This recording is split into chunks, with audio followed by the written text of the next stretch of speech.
Redraft ends, but Dynasty is life. I'm Theo Gremminger. Post-Super Bowl Dynasty trade targets. We're talking about trades that you need to make right now. We are 17 days away from the NFL Combine.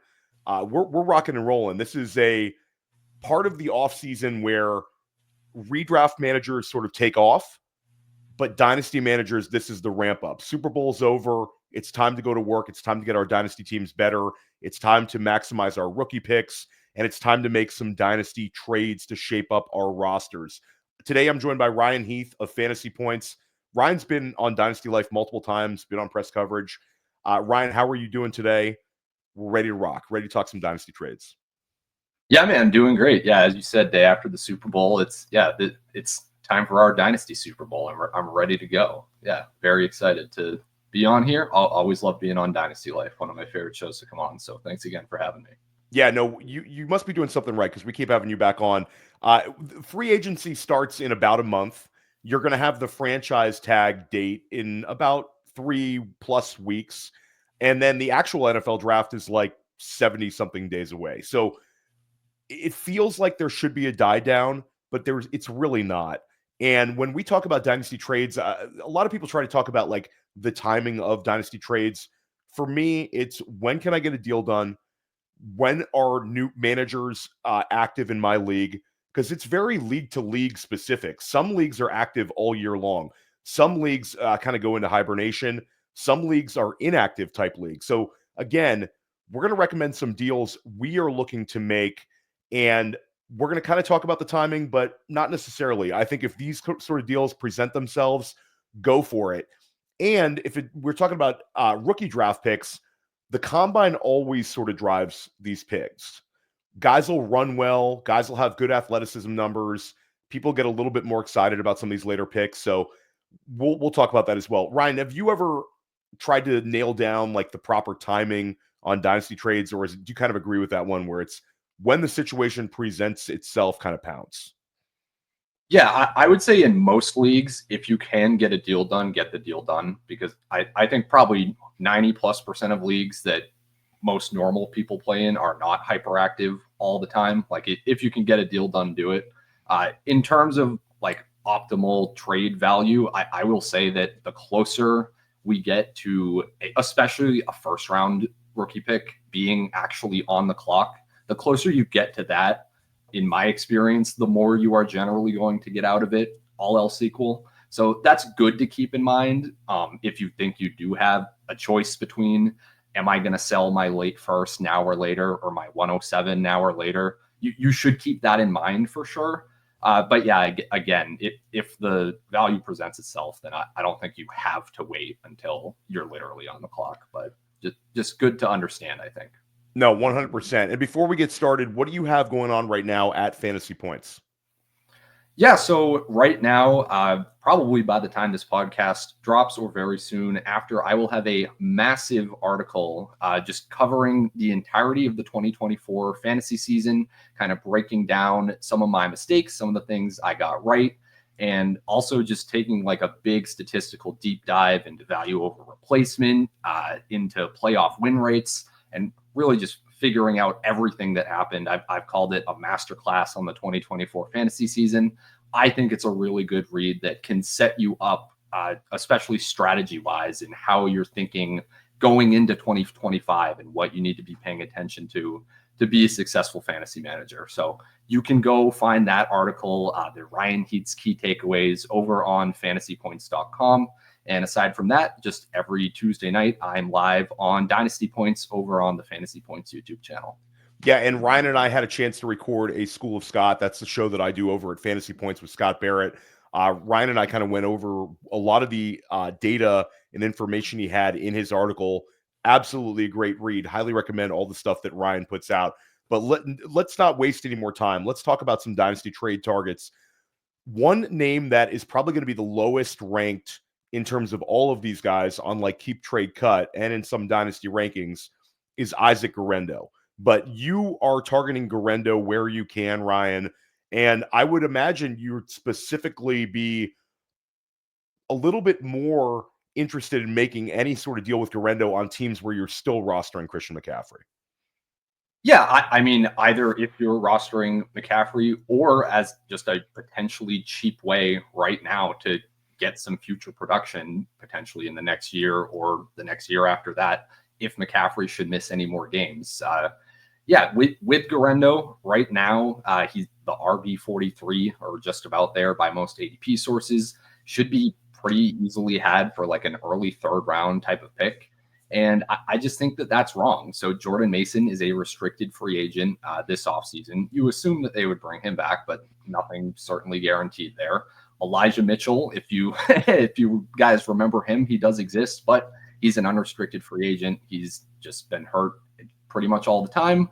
Would not be all that surprised if the team doesn't re-sign him. So we could really be going into the 2025 season with Guerendo clearly at number 2 on the depth chart. That wouldn't surprise me at all, especially given how he performed, right? In his 3 starts, 17.4 fantasy points per game, above an 11% target share. He was just a much more effective pass catcher than Jordan Mason was when he was getting his opportunities earlier in the season. Guerendo finishing top 8 at the position in yards per route run. And a lot of this was happening kind of later in the season with the 49ers offense and their offensive line being incredibly beat up as well. So the efficiency he showcased was very impressive to me from a numbers perspective, and also just from watching the games. I thought he looked quite explosive. And again, that's not super surprising because we already knew that all of his testing, all of his athleticism metrics were excellent, which really does matter at the running back position, especially at the top end. By our stuff over at Fantasy Points, we have him as a top 6 athlete by our sport score since 2000 at the position, like up there with names like Saquon Barkley and David Johnson. So just physically, he's quite impressive to me. And I just think it's pretty rare that you get the opportunity to acquire that potential production on a week-to-week basis for such a low cost for a player that likely has at least some sort of value floor at this point. I imagine he's going to stick around in San Francisco at least through his rookie contract. So yeah, I'm pretty happy to just deal an early third for Guerendo in most contexts right now on most teams. Yeah, so it's interesting. He had 3 RB1 weeks this past year, including a game where he scored like 27 PPR points. You bring up the athleticism, and we could go with also the speed score. And the speed score is just a weight adjusted 40 time. And Guerendo actually has the 3rd highest of all time, 125.7 on the speed score. It's just absolutely freaky. To put that in perspective, Saquon Barkley had a 124.3. Saquon is certainly the most successful player in the top 10 of all-time speed score wise. But Guerendo, I think another way you're going to get him cheap, like Ryan, I think that the 3rd is going to get snap accepted by a lot of managers because there is a sort of a different frames of mind here on the running back to roster. It's widely accepted that Mason will get extended. They could do a team-friendly extension for Mason. But I think that Guerendo versus Mason, it's not like that there's most people on Guerendo, despite him being younger, despite him having the higher draft capital. I think there's still going to be a lot of people going to Mason as if the depth chart is established again, it's going to be CMC, it's going to be Mason, and then it's going to be Guerendo. So I think this is actually a very sharp trade target. Tons of contingent upside in this profile, and a guy that we've seen actually perform well. And this is also a player that it was sort of like looked at as like a joke type pick where people were like, this guy's not going to do anything. It's just an athlete. For him to have 3 RB1 weeks last year was absolutely a win. Would you agree on that? Yeah, no, 100%. And it's not just that he scored as an RB1. It's that, especially after Mason got hurt, they were just like, okay, Guerendo kind of is the bell cow here.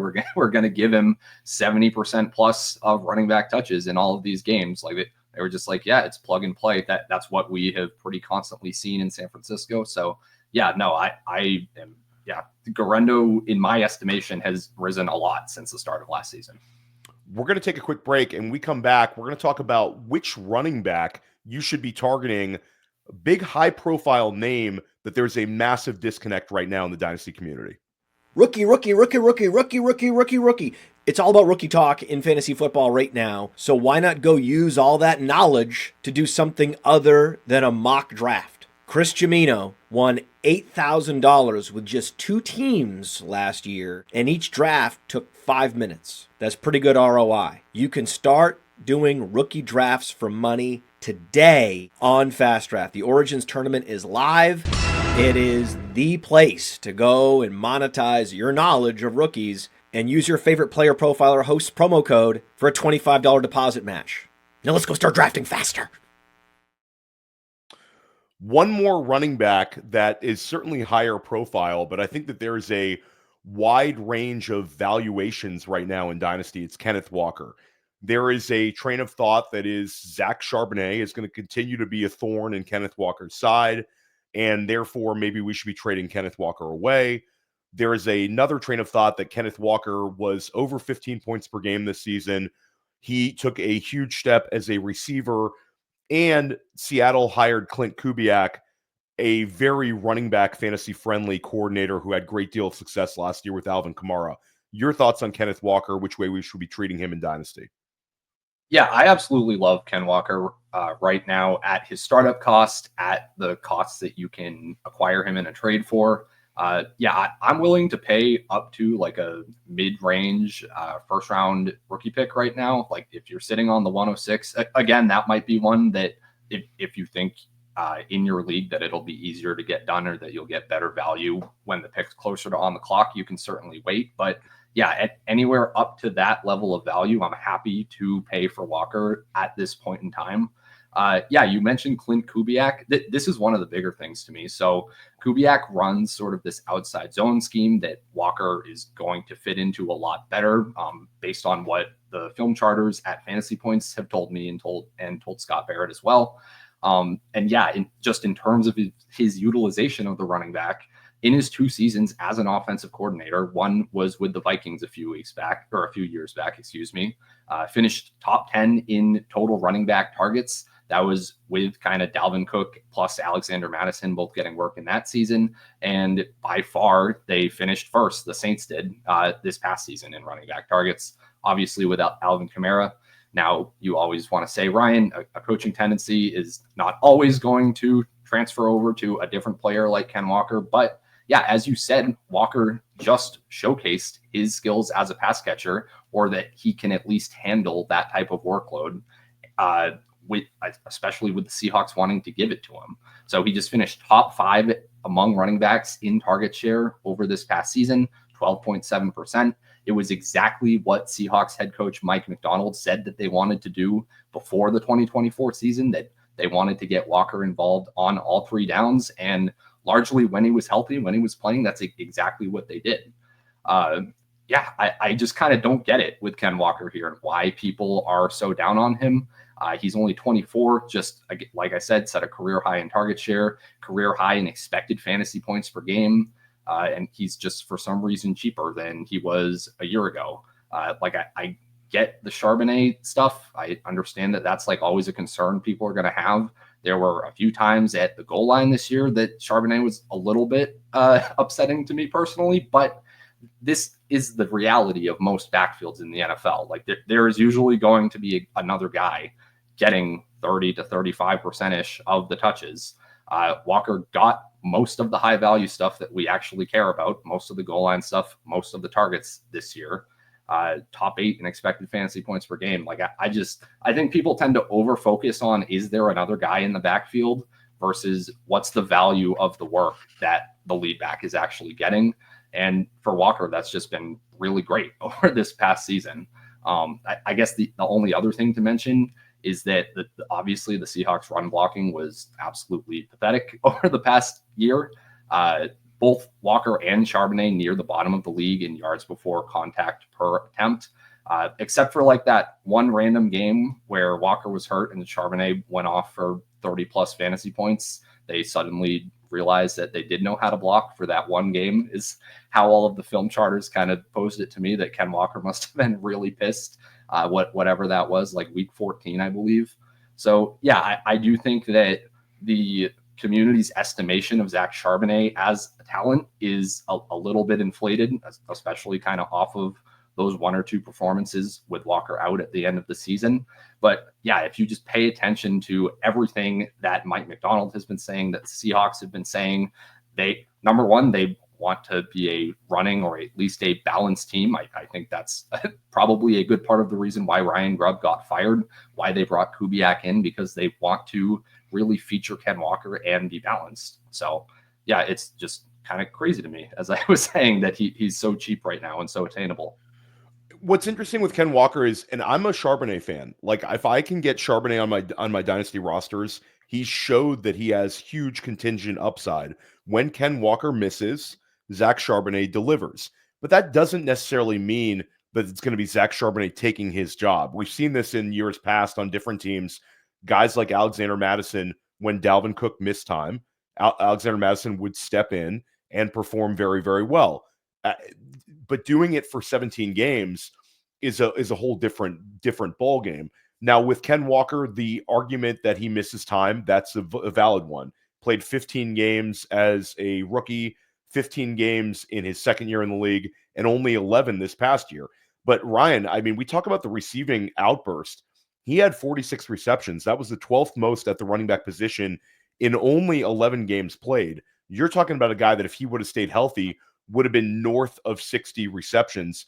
Now you're really talking. To put that in perspective, this year's leader in receptions at the running back position was Devon Achane with 78. But there was only 2 other players who crossed north of 60 receptions. So as a big counting stat, that is notable. Walker also started out the year extremely strong, had multiple weeks where he was finishing as like a top 10 scorer at the position. Again, 16.5 points per game. I am totally with you. And I don't think you need to pay quite as much as you think in a dynasty league for Walker. I think this is one where even in a single QB league, a mid to late first is going to get it done. And I think it's super flex that late first, people are looking at a chance to, get access to this new running back class to sort of roll Walker into like the great unknown and get away from the whole Seattle situation. But I'm completely with you. I actually was able to trade for him FFPC league, $500 entry, single QB. I was able to trade the 112, a team I won it last year. I won the championship, had the 112, sent the 112 and 2 third-round picks. I'd accumulated a bunch of them, and I got Ken Walker and another one of your trade targets, Courtland Sutton. So Courtland Sutton, we'll get on him in a second, but Walker, I would definitely float some offers out there. And I think that all it's going to take is a little bit of Clint Kubiak and Mike Macdonald sort of talking him up over the next few weeks, heading into the NFL draft, where the market's going to say, okay, Ken Walker is still the focal point of the offense. And I think Ken Walker is going to get the extension. I think he's going to get an extended contract from Seattle as well, and we're not going to have to worry about that. Talk about Courtland Sutton, though. Courtland Sutton this year finished as a top 15 scorer at the wide receiver spot, had the best year he's had as a pro, completely meshed with Bo Nix. And again, his price tag is beat up in early best ball drafts. You're getting him for low-end wide receiver 3 prices. And in the dynasty community, it's a guy that's sort of like hey, it's whatever, it's Courtland Sutton. Yeah, and that's kind of unbelievable to me. I think that this specific archetype is one of my favorites to buy in Dynasty. I think it's one of the Dynasty market inefficiencies that pops up the most, is kind of the 29 to 31-year-old wide receiver that is still directly in their prime and is scoring as a very productive fantasy asset, but people just obviously don't see the long-term value upside. So it becomes very easy to acquire this type of production and score points into your lineup, which is great for us. So yeah, Sutton, 29 years old right now, around the wide receiver 40 by most ADP sources. You can send pretty much any rookie second for him, and it will probably get accepted. In my experience, just looking at some trades and also just by his startup valuation, that seems to be the case. So after the Broncos bye, so it just taking you back, if you remember, kind of for the first 7 weeks, the offense hadn't really fully opened up. Knicks was like running a lot more. They weren't really throwing the ball as much. Post-bye is when we really saw the Bo Nix that we became used to over the rest of the season. So over those games after the bye, Courtland Sutton averages 18.1 fantasy points per game, 17.2 expected fantasy points per game, and a 13.5% first down per route run rate. All of those rank top 8 at the wide receiver position over the full season. So you are getting like low-end wide receiver 1 production, even if you want to say that this was a down year generally for wide receiver scoring. That's easy. Top 16 wide receiver 1 production for very likely at least the next couple of years. Again, he's only 29. We tend to generally expect receivers to produce into their early 30s with all of my age curve research. He's just also the only viable, really every down wide receiver on the Broncos right now. He's the only receiver that ever ran over a 75% route share in any single game on the Broncos this year.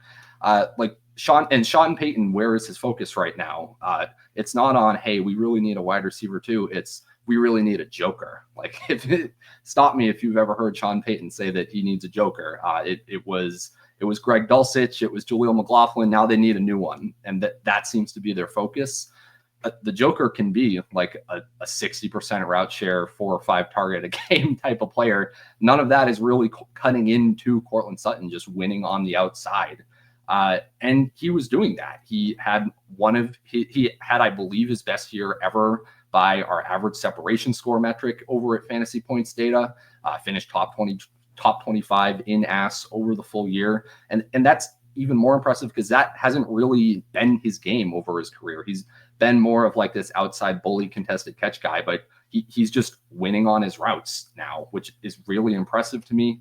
I guess he's fully over kind of all of the lower body injuries that he sustained earlier in his career. He just really looks like a totally new player. So yeah, Sutton is just a very, very easy buy to me.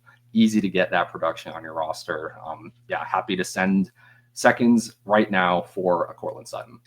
Yeah, and to what Sean Payton has also done this offseason is he's not only mentioned wanting to get a joker, so that could be, that's a position in the Sean Payton offense where guys like Darren Sproul, guys like Jimmy Graham had immense success, but it's also could be a tight end, it could be a running back, basically a versatile chess piece. I think that they're going to draft Colston Loveland in the first round. That's who I've been projecting Denver to get. But I don't think that they're going to draft a wide receiver in the first round. And I think that Sean Payton has continually talked about guys like Devon Vele, Troy Franklin, Marvin Mims. So he sort of likes his guys that are heading into year 2 and year 3 wide receivers. So that is a huge win for Courtland Sutton, who's by far the cleanest profile among all 4 of those guys by a mile. Sutton was, again, top 3 in air yards, top 3 in air yard share, top 20 in target share, north of 25% target share this year. And Ryan, what's super interesting is Bo Nix is QB7 in early underdog drafts. So the market is valuing Bo Nix, but they're not valuing his number 1 pass catcher, despite Nix overwhelmingly targeting Sutton last year. So I think Sutton, you're going to get wide receiver 2 type production again next year, and he's going to be the number 1 target on the team. This is almost a no-brainer type ad. Now, the next player I want to target is Isaiah Likely, and this has been a player that I've been able to acquire in a few leagues. It's not just that Mark Andrews had the drop to end the playoff loss to Buffalo, but I do think that matters. Mark Andrews this year, his scoring numbers were driven by touchdown catches. He had 11 touchdown grabs. That's a huge win for him. And obviously, touchdown catches are a big driver for tight end scoring. So that can't be discounted.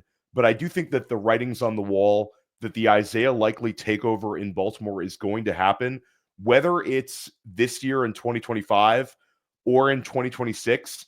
I feel like it's going to happen sometime in that window. There have been some early rumors that Mark Andrews could be a trade candidate just because Isaiah Likely is so good. And Likely's a guy that's had a ton of contingent upside.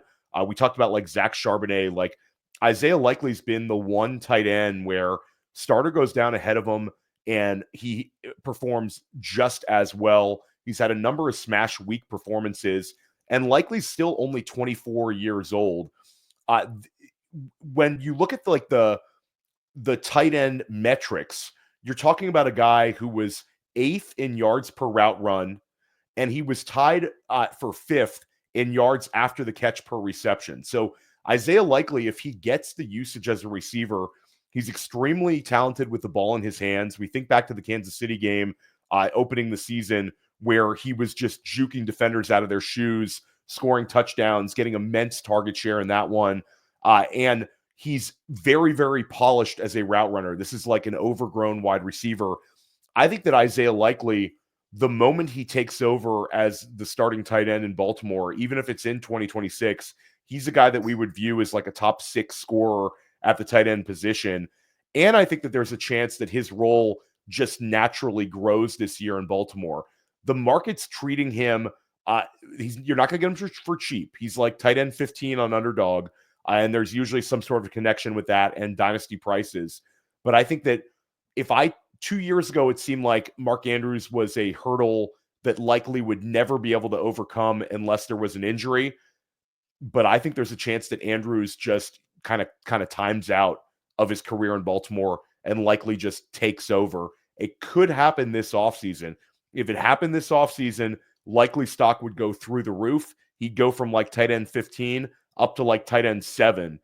So I would try to acquire Likely right now. If you buy him in Dynasty, you're still going to have a really talented player who is a very strong pass catcher, has huge contingent upside, but you have the wild card that he could take over this year. It's a non-zero chance. Your thoughts on that? Yeah, I guess I'll just chime in on sort of one aspect. That the nice thing about an Isaiah Likely is on Dynasty Points, we'll often talk about this in regards to kind of like the prolific backup running back is generally a decent buy and hold type of player in Dynasty. I'm thinking like Tony Pollard back a couple years ago. You could have made this argument for Blake Corum this year. That kind of sucks how it turned out in the final game with that injury. But all of these kind of elite backups, quote unquote, the best part about them is they don't actually have to go score any fantasy points or do anything on the field in order to maintain their dynasty value. Like the expectation for them is that they're not really going to score a lot of fantasy points and they're still going to hold their value because everybody kind of sits there and waits and sees that, oh, well, if there's an injury, if he overtakes, then this explosion is going to happen. So their value has like a bit of a floor, and you're generally going to have selling opportunities if you need to move off of them, whether it's just moving value off your roster for strategic reasons.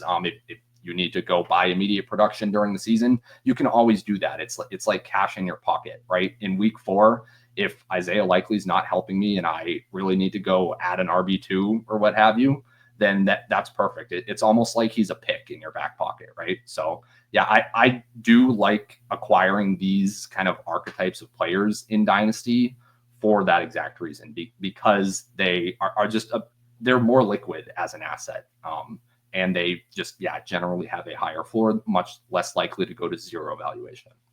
One player who we're both targeting in trades right now is JJ McCarthy.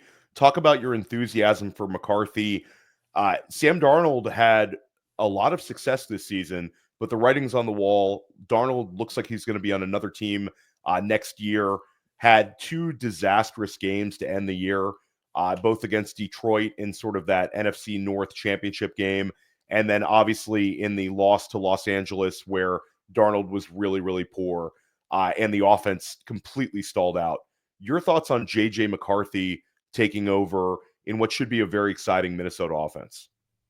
Yeah, so just starting out baseline with J.J. McCarthy, I'm just going, especially like pre-landing spot and draft capital of all of the upcoming rookie QBs, I'm just going to prefer McCarthy and his situation and profile to any of the 2025 rookie QBs right now, straight up.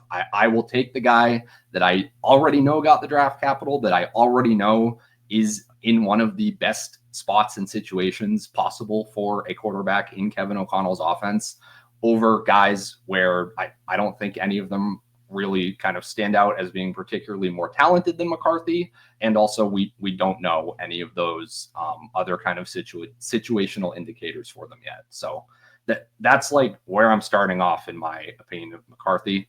And kind of the best thing about him is that there are two outcomes here, right?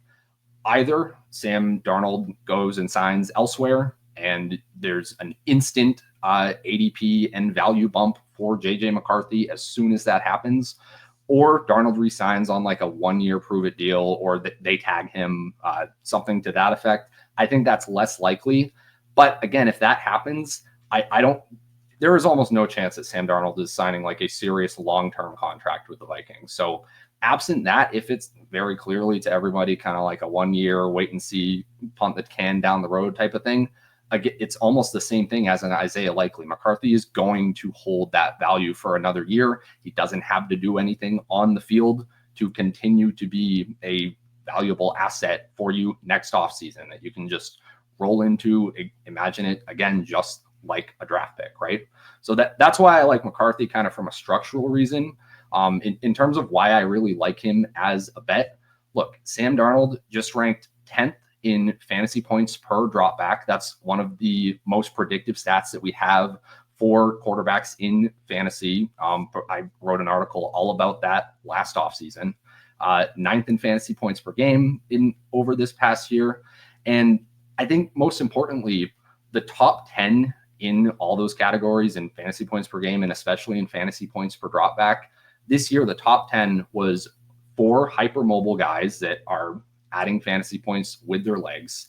It was 5 pocket passers, or at least pocket-ish passers, that are in these McShanahan systems, as I call them, the McVay or Shanahan coaching tree, of which O'Connell is a part of. And then Ben Johnson's quarterback. So that was the top 10 by most efficient fantasy quarterbacks this past season. We saw the same thing really over the last few years. These are the only systems where quarterbacks without rushing production are putting up good fantasy production in today's NFL. As I said, we know that McCarthy is in one of them. O'Connell has operated a top 6 offense by pass rate over expectation every single year that he's been the head coach of the Vikings. So we always know that the game plan is going to skew more pass heavy, which is nice as well. So yeah, just give me JJ McCarthy right now. His market price seems to be around the 104 in Superflex leagues. And yeah, I just think that is extremely cheap. It's a great value. And yeah, as I said, I would just take him straight up over the rights to draft Shedder Sanders right now. Yeah, and go back in time over a year ago when J.J. McCarthy led Michigan to a national title. He was viewed as the number 1 quarterback in this class, in the 2025 class. And instead, he went to the NFL. Some people were critical of that decision. Obviously, it turned out to be a good one because he was a top 12 pick. But if he would have remained in this draft class, he was well ahead of Shedeur Sanders, well ahead of Cam Ward. Cam Ward really took a massive step this season, and certainly ahead of Jackson Dart. And I think that he would be this year very much in the mix to be the number 1 pick in the NFL draft if he was available in that draft class. Also, to what you said with the success of quarterbacks in Minnesota, it's been a lot of them. It hasn't just been Darnold. We saw Kirk Cousins leading the NFL in touchdown passes when he went down with injury. And then in short time frames, you had Josh Dobbs, the Josh Dobbs era, where Josh Dobbs was performing very, very well, sort of was like a huge waiver wire addition for us. Obviously, he's a journeyman. And we even had Nick Mullins putting up 400 passing yard type games. This has been a very fantasy friendly scheme.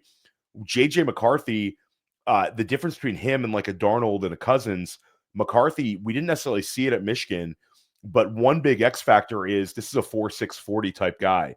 He has very, very high level of speed and athleticism, whether that's just contingent rushing upside or whether there's a few more design runs like we saw with Dobbs, that's in the wheelhouse as well. So I think McCarthy is a great target right now. Another player who I think is a good target for many different reasons is Tyrone Tracy. One of the number 1 reasons is we talked about like Clint Kubiak being hired. One thing with Tyrone Tracy is we didn't see a coaching change. Brian Dable benched his guy, Devin Singletary, who was a guy that played with Dable in Buffalo. Dable brings him in as the Saquon replacement, drafts Tyrone Tracy in the 5th round, continually talks up Singletary, calls him Motor he calls him his nickname every time he talks about him. Motor's our guy. We love Motor. And Tyrone Tracy takes the job from him. Tracy also this year had success on a very, very bad offense. The Giants were dead last in points per game scoring as a team. And Tracy, basically, when he took over, was continually giving us, our RB2 type value. He had 7 games this year where he was RB 18 or better. Again, this is a player who also hasn't played running back that long. Transfers from Iowa to Purdue, has a one big season in the Big Ten as a running back, then obviously gets drafted as a running back. Tracy also, you get a discount because he's 25 years old. So people hate the fact that he was a 5th round pick. They hate the fact that he's 25 years old. And it's a guy where there's a disconnect between the talent he showed on the field and sort of the dynasty community betting on an outlier. But I think it's a cheap outlier where Tracy is not going to cost you nearly as much as Bucky Irving. And obviously Bucky Irving is ahead of Tracy. But I think Tracy, if the Giants offense takes a big step forward next year, and we have Malik Neighbors obviously staying healthy for the season, Tracy, with his well-rounded profile and the fact that analytically, this is a guy who was very high, like top 5 in explosive run rate since week 5 when he took over. He was 13th in yards after contact per attempt since week 5 when he took over as starting running back. This is a guy who has the size, he has the receiving chops, and the potential to absorb volume where Tyrone Tracy could give us like top 15 running back numbers next year. And he's going to be a much cheaper target than even a guy like Ken Walker that we talked about earlier. Tracy is one where I'm going to kick the tires. I'm going to take a slight risk. The Giants obviously could burn us here, Ryan, if they add a running back on like day 2. But I think that the chances that they add a highly drafted running back have gone down considerably with Dable returning. Your thoughts on this one? Yeah, I fully agree. I mean, the Giants have so many other needs as well that it at least feels like they shouldn't be highly kind of prioritizing the running back position. But yeah, no, I'm fully with you. This is the type of bet that I want to make, especially, as you said, when you are certainly getting an appropriate discount just based on the low draft capital. I get if you don't want to click like a Bucky Irving's name in a startup right now and put that kind of capital at risk. But yeah, with Tracy, I just care much more about the potential upside. His price will immediately raise if he survives the draft, which is nice. And if you really don't believe in the profile, then that is like a get out and sell kind of point even after that. So yeah, I really like this call. I guess just thinking about kind of the thesis with any year 2 running back is, and I'm sorry, I talk about this all the time. I feel like a broken record, but yeah, year 2 really is when we tend to see running backs who it showed out a bit as rookies, were efficient, whatever. You just listed off some stats there. If they flash as rookies, year 2 is usually when we see them be more trusted in lots of different roles. So Tracy's goal line usage was kind of up and down this year. He had a goal line fumble at one point, and then you're seeing Singletary just back in there the next week. It took them until like week 15 to actually throw the ball to Tracy, which is unbelievable as a converted former wide receiver. But if all of that kind of comes together in year 2, then yeah, I fully agree. Just from a week-to-week basis, this profile is relatively exciting to me. So yeah, Tracy is on my list of buys as well. So another player who would be on my list of buys, and it's sort of like the community's sort of forgotten, there's a 25-year-old wide receiver who had 90 receptions. He had 1,200 receiving yards. He had multiple weeks where he was like a week winner, ends up finishing as a top 15 scorer at the position, has really his big breakout year on a new team, which we love to see these wide receivers who switch teams and they have immediate success. And it's Jerry Jeudy. And I think Jerry Judy's one where the people are still so stuck in their ways over how slow he was out the gate in Denver, how he never really seemed to deliver in Denver, whether it was a lack of success or whether it was not being able to stay healthy. But Jerry Jeudy finally found a team, trades for him, extends him with a big contract signing, and he found success this year. And you couple that with the fact that they traded away their longtime wide receiver one in Amari Cooper, and the target competition right now is Cedric Tillman, and Elijah Moore is a free agent. So I realize that we have question marks about the quarterback position in Cleveland, but I think Jerry Jeudy is a player that if you ask the average NFL fan, the average fantasy fan, just how old Jerry Jeudy is, they might say he's like 28, 29 years old. He's one of these guys who seems to have been in the league forever. He's only 25. I think that this is a guy who was extremely highly drafted in the NFL draft, finally found success. And for people to think that this is going to be Jerry Jeudy just falls off the cliff because all of this was some Jameis Winston-led production, I get it. He played well with Jameis Winston, but I also will say that he's not going to have to play with quarterbacks like Dorian Thompson-Robinson. It's going to be somewhat of a normal quarterback situation next year, whether it's a rookie, whether it's a guy like Sam Darnold. I'd be willing to bet on Jerry Jeudy. There's also a chance David Njoku is gone. David Njoku is sort of some rumors around the trade deadline about Njoku. Njoku would save the Browns a ton of cap space if they moved on from him. I don't think they'll move on from him, but there's a chance he moves on as well. Jeudy is locked in, much like Courtland Sutton is in Denver. Your thoughts on this one? Yeah, no, I'm fully with you. I do prefer kind of Sutton as a buy at cost for what you just mentioned, because I do think the estimation of Jeudy in fantasy circles is maybe a little inflated by the Jameis Winston effect. Like the Browns just by far led the league in catchable targets per game under Jameis Winston. This is kind of what we always see with Jameis Winston. He's amazing for fantasy production for all of his receivers all the time. But yeah, as you said, if it is just like a merely below average quarterback situation as opposed to the worst quarterback situation in the league, which is what Jeudy was dealing with outside of Jameis Winston games, then yeah, I am fully with you that he is discounted far too much in Dynasty right now.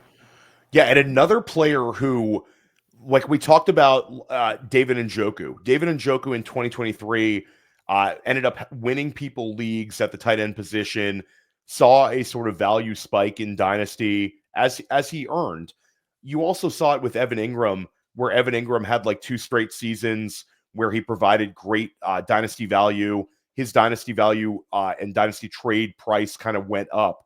But one thing that we're not seeing is we're not seeing the market adjust at all on Jonnu Smith.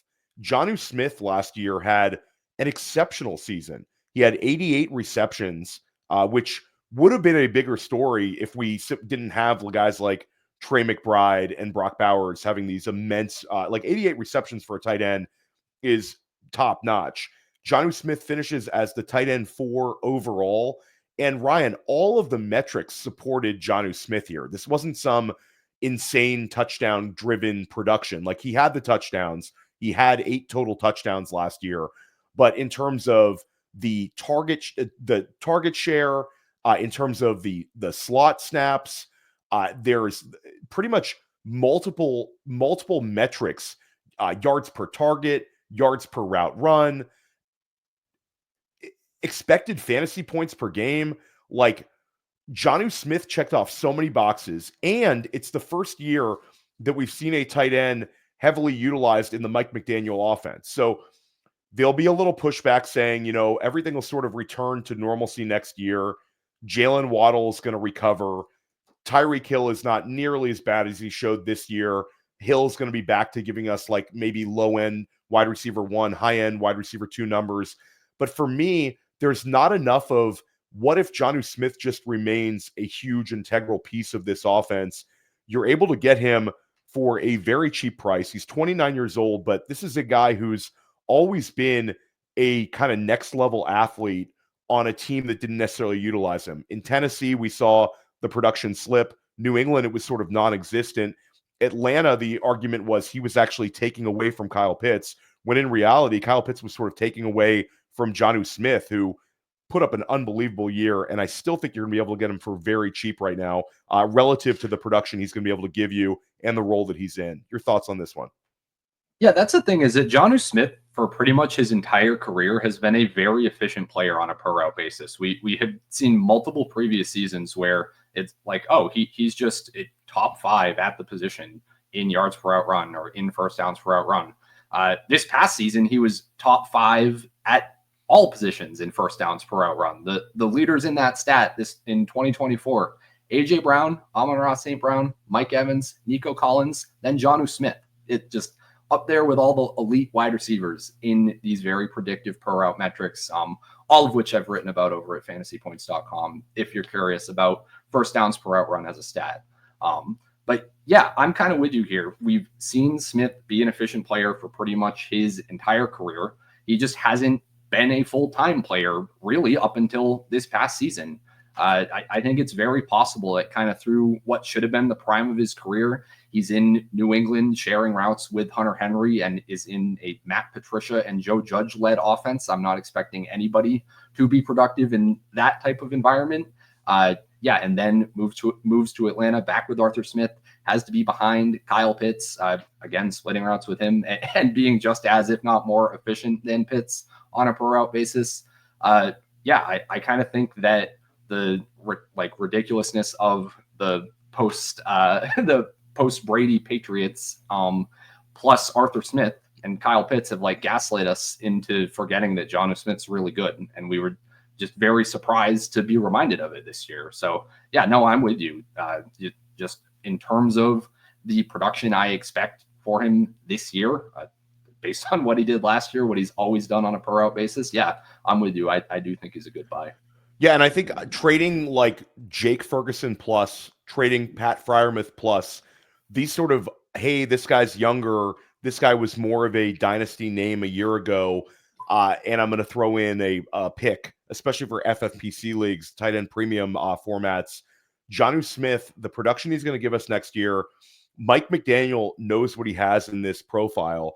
Jonnu Smith also the argument where Tua Tagovailoa, when he went down, he sort of sunk Devon Achane even. He sunk Tyreek Hill. He sunk Jalen Waddle. But the one guy who was consistent with Tyler Huntley was Jonnu Smith. So for better or for worse, Jonnu Smith is here to stay in Miami, and you're going to get him for cheaper production than what you'd have to pay in terms of trade equity. One other person, not really a player, but a trade target second round draft picks. We talked about how I was able to get Ken Walker with the 112.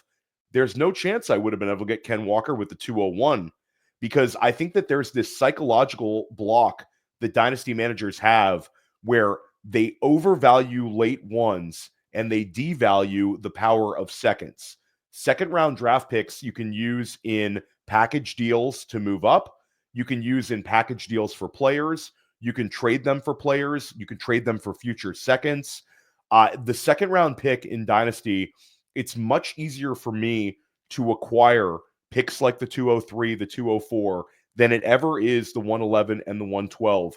Second round picks are one of the cheat codes in Dynasty. And we've also had a number of players sort of hit as second rounders. Devon Achane, second round draft pick. Sam Laporta, tight end 1 his rookie season, was a second round draft pick. It happens every single year where guys are drafted as second rounders and they stick. But it's really the power that the second round pick has and the ability that I have to be able to acquire these picks versus the tax that I have to pay just to get a pick like 3 picks earlier. Ryan, your thoughts on second rounders?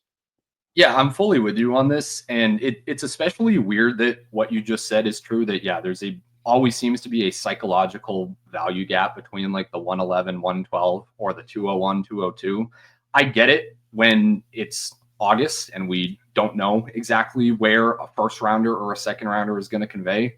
But yeah, right now you should know exactly where each pick is in your league. And yes, yet people still seem to just be much more willing to part with the 201 or with the 203. And this is this draft class specifically.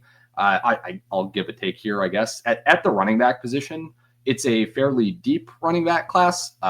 Lots of film people have told me this as well. This seems to be kind of a consensus right now that the running back talent is relatively deep, but doesn't necessarily have all of the elite guys outside of Ashton Genty. So there are going to be at least somewhat intriguing running back profiles available in the second round of your dynasty rookie drafts this year. I can say that with some pretty decent confidence. So yeah, I am always happy, especially during the season. I think it's really easy to just say, hey, throw in a second round pick for me. That very rarely are people going to haggle with you and fight and stop a deal over a second round pick.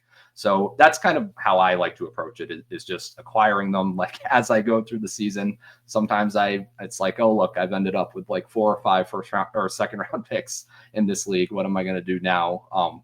But yeah, it's never a bad thing to have, because yeah, as you said, they're also liquid. You can throw them into your own deals. You can trade up if the class kind of suggests that, which I don't think it does this year. But yeah, totally with you. Always love my seconds. Yeah, and I'm going to be a little more bullish on this class than you are. I also think that if Jackson Dart gets the necessary draft capital that we're thinking he can, it's going to kind of push guys down a little bit more. Also, the more that people talk about the running back class and just the potential impact it has, and we think that there's going to be more guys getting that day 2 draft capital, it could push down some intriguing wide receiver and tight end profiles into that second round as well. I think also this is a year, Ryan, where we could end up with a little less consensus between like what would be like the 109, 110, and maybe the 204. So you get a little bit of variance in your drafts as well, having some of those picks. So absolutely go get your second round picks. Let's talk about another player, and this is one you're going to get some people fired up for, and that's James Cook. And James Cook this year had a terrific year. It was his second year finishing as an RB1, back-to-back seasons. It was a super weird year, though. Played fewer than 50% of Buffalo's snaps, but he scored a ton of touchdowns. He had 18 touchdowns this year, second most in a single season to a Buffalo Bill of all time. So he's right behind O.J. Simpson. Then he has a huge NFL playoffs where he has 272 rushing yards, 3 scores, and he adds 6 catches for 61 yards and another score. So you're saying this is the time to hit the cash out button on Mr. Cook? I think so, yeah. I think more accurately, I just think that his price relative to other running backs is a bit inflated here. So yeah, as you mentioned, below a 50% snap share on the full season, ranks just RB 37 by that metric. His target share this year also declined from over 9% to just 7.7%, despite obviously the team losing Stephon Diggs, kind of vacating all these targets. He didn't take a step forward at all in the receiving game. It was instead cardboard cutout Ty Johnson walking in and taking on that role. So yeah, James Cook, in terms of his role on the team, is just nowhere near what we would normally expect of a player scoring the types of fantasy points he is, which you can say, Ryan, he's really good. He's a really efficient player because he's really good. Of course, he scores touchdowns. Like, this offense is made for him to score touchdowns. Of course, he's going to be efficient. Sure, but I think it's a question of degree, right?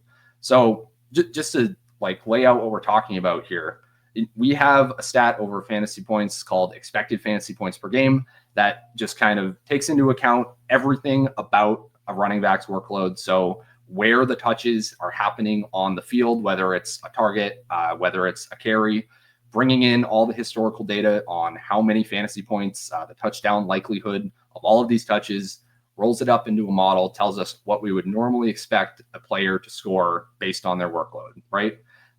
James Cook averaged only 12.6 expected fantasy points per game this past season. He outscored that in reality by over 4 fantasy points per game, which, yeah, that's great. But also, that margin was the 4th biggest in the NFL, behind only Jahmyr Gibbs, Saquon Barkley, and Derrick Henry. Now, again, I think James Cook is a really good player. I do not think that talent-wise or situation-wise, he's anywhere near the level of those three players in terms of what's driving his efficiency or their efficiency. Also, similarly, kind of zooming in on the red zone, because I think this is really where a lot of the magic happened for James Cook this year. 25% of the carries that Cook received anywhere inside the 20-yard line ended up being converted into a touchdown. That was easily the highest rate of any running back with at least 15 red zone carries. And again, well above the best goal line running backs in the league, above your Derrick Henrys, your Bijan Robinsons, your David Montgomerys that are all in these great situations as well. So I just really think that the production has inflated his dynasty value at the moment. It's okay to win games in Dynasty. You don't always have to sell a running back just because he had a good season or an efficient season. That's not at all what this take is. But I do think that you can get someone like a Ken Walker and a plus on top of him for a James Cook right now. And that's just a deal I'm doing every time. Because, yeah, I mean, we can say we're worried about Zach Charbonnet. Why aren't we worried about Ray Davis, who also looked really good at times, especially when Cook was out, and slowly grew his role over the season with Cook in as well. So, yeah, I just think James Cook as like a top 10 dynasty running back has me a little bit scared. I'd much rather tear down to what I ultimately think will be similar production out of someone like a Walker. Yeah, I think that with James Cook, I think that some people are going to be annoyed by this take, but I think just from a touchdown-driven production is tough to maintain. I'll say one variable, though, with James Cook is this is a guy that I do think will get the extension from his team, which will put him next to Josh Allen in a role that he's been successful with. I think any way you cut it, though, this is probably peak James Cook. It's hard for him to top what he did this past season. He was so efficient with the touchdown scoring, and the team only playing him this percent of snaps is sort of not necessarily a red flag because he's very efficient with his touches, but it kind of shows you what they want to do with the running back position, shuffling guys in, getting multiple guys snaps. So I do think this is a peak dynasty value James Cook moment. Whether you agree that he's a sell or not, you're keeping him because of the utility that he gives you, not necessarily because you think that this is a guy who's going to get 15 touchdowns again. Don't bank on this sort of a touchdown outcome. Also, the skill position players on Buffalo this year, you have to think that they're going to improve the skill position. They go in, their leading wide receiver was Khalil Shakir. Amari Cooper did very little. Keon Coleman did not take that step forward. Dalton Kincaid, obviously a disappointing season. They have to invest in some skill position talent. I had a chance to go on Mike Shope's radio show. He's sort of the voice of the Bills, and he talked about that as well. They could be in the mix, even in the first round for a wide receiver. That matters a little bit. They went from a Stephon Diggs offense sort of to a James Cook offense very quickly. This is absolutely peak James Cook dynasty level. One player that's also going to get everyone fired up right now, Ryan. But, you know, we set this show sheet before the Super Bowl, and maybe we should have thrown a little asterisk. But Xavier Worthy obviously had an immense Super Bowl performance. Kansas City obviously lost the game by a ton of points, but Xavier Worthy was the one Chief who showed up and put up fantasy numbers last night. He's also 21 years old. He had a very strong playoffs. I mean, you're talking about a guy where it's a little bit of accounting stats for the Super Bowl certainly help, but he had 19 catches, 287 receiving yards, 3 touchdown catches, 15.1 yards per reception. Obviously, he's a guy that everybody wants to trade for today. I got a couple trade offers for my Xavier Worthy shares today. Your thoughts on Worthy and maybe a price you would be willing to sell him for? Well, first, I want to hear what those offers were for that you were getting. Not today. enough. Not enough. Okay. I talked to Dan. Shout out to Dan Williamson, who's a co-host of Fantasy Empire, and we split a couple of high stakes teams. He's one of the better dynasty minds out there. We talked about just the Xavier Worthy value spike, where maybe in a single QB league a couple weeks ago you would have considered maybe like the 106, and you would have had access to one of these running backs. Decent pivot, but I think now if you're going to sell him based on what he did in the Super Bowl, you're going to get more than that. And whether for better or for worse, a performance in a playoff game amplifies your dynasty value, and a performance in a Super Bowl amplifies your dynasty value even more. And Xavier Worthy also showed the sort of the thesis came true, Ryan, where he is this big play speed receiver who can do some of the things that Tyreek Hill did. Now, the argument against Xavier Worthy, I think, is that beginning of the year, Rashee Rice dominated in terms of all of the target numbers. Rashee Rice looked like he was going to be the big riser this year, and certainly went down. So for me, it's a Rice is now cheaper than Worthy in Dynasty to most managers after the Super Bowl. I think that that's sort of going to be the case. And when Rice is on the field, I think Rice is the better bet to score fantasy points week in, week out. Would you sort of agree on that one? Yeah, completely with you. I just much prefer Rice as an asset, as a player from week to week. If they're both on the field, yeah, give me Rashee Rice. So yeah, keeping that in mind, I do think this is an amazing time to sell Xavier Worthy. So part of kind of my argument for this pre-Super Bowl was, well, there's this like thought that he has developed as the season has gone on. And that's partially been true. Like we obviously in the Super Bowl, we have seen some more of the deep shots hit, where they were very few and far between for most of the season. As a prospect, I know our own Brett Whitefield had really big concerns about his ability to track the deep ball and how he would be able to even be a deep threat given that deficiency. I think he's shown somewhat that he can do that this year. That I would definitely say that my estimation of his deep ball skills are higher than it was preseason. I'm still not like totally convinced that he is going to be like this consistent deep ball weapon, especially with more target competition, as we were saying. But I think really the more interesting part of like the Xavier Worthy experience this year has been all of the designed usage that he started to receive later in the year. And I only bring up this player because it originally my kind of like disparaging thought on Worthy heading into the year was, well, maybe he gets like the Mecole Hardman role as a way to kind of like diminish what I saw from him. He kind of did get the Mecole Hardman role at the end of the season after Hardman went on IR following week 13. So with Mecole Hardman, so pre-week 13, Worthy's averages 9.6 fantasy points per game, 5 targets per game, just under 1.2 yards per out run, just over half a design target per game. So one every other game, give or take. Not impressive numbers either overall or on the design target front. Post week 14 for all of his remaining regular season games, 18.2 fantasy points per game on 9 targets per game. Up to almost 1.7 yards per out run. Still not amazing, but I mean, much more. That's like a real stat as opposed to like that suggests he's a real player as opposed to 1.2, which would have suggested he wasn't. And 2.8 design targets per game after Mecole Hardman went out for the year. If you pull out all of those screens and design targets, it was still only 1.5 yards per out run. So again, it's not like amazing. Not like, wow, this is a player I think is really ascending that I really want to target. And I think that is how he's currently viewed. So I'm not going to sit here and say that Xavier Worthy can't be a successful NFL receiver or that I think he's going to completely bust out or anything. I just think that the certainty in the market, specifically right now, especially in this moment, after what he just did in garbage time of the Super Bowl, I would be selling. That's what I'm looking to do.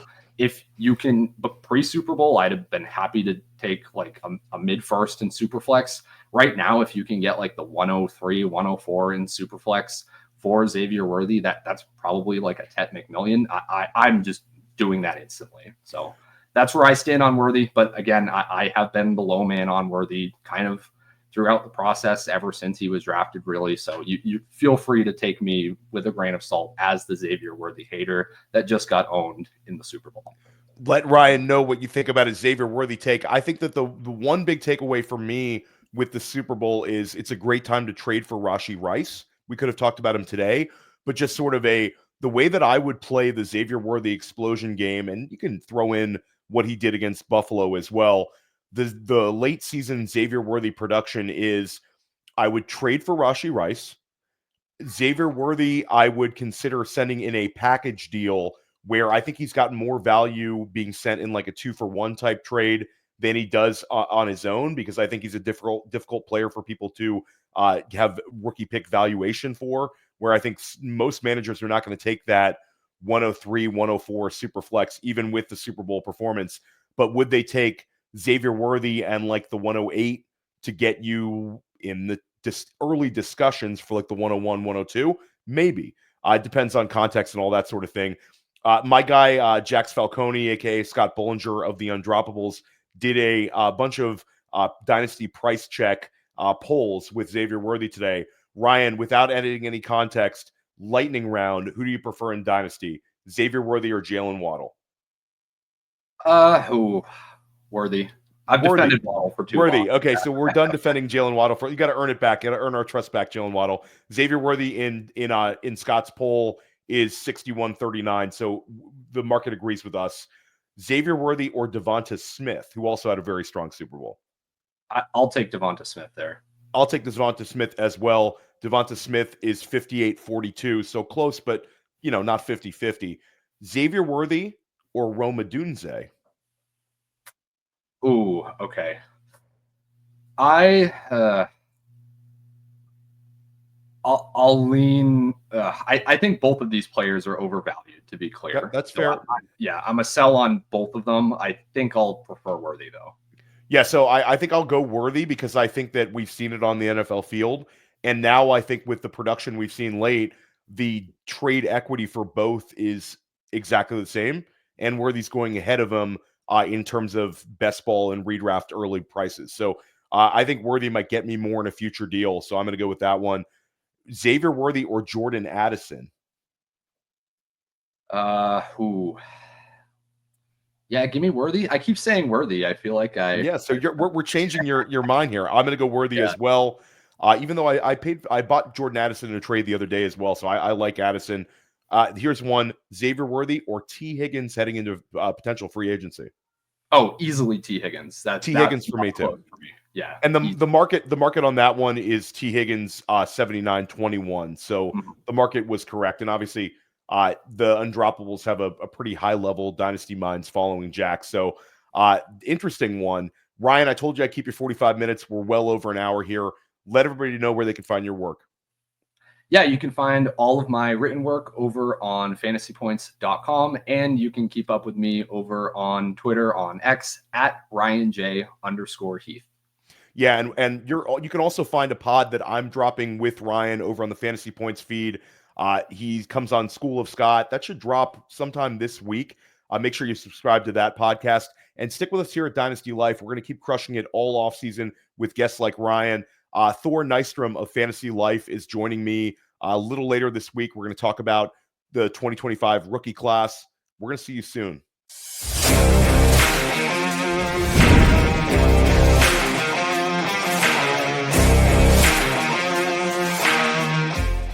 Hey, I want to thank you for being part of this broadcast. If you have any thoughts on it, leave a comment. If you enjoyed it, make sure you leave a like. And if you want to see more shows on the Player Profiler channel, subscribe to it. That's how we know you want more.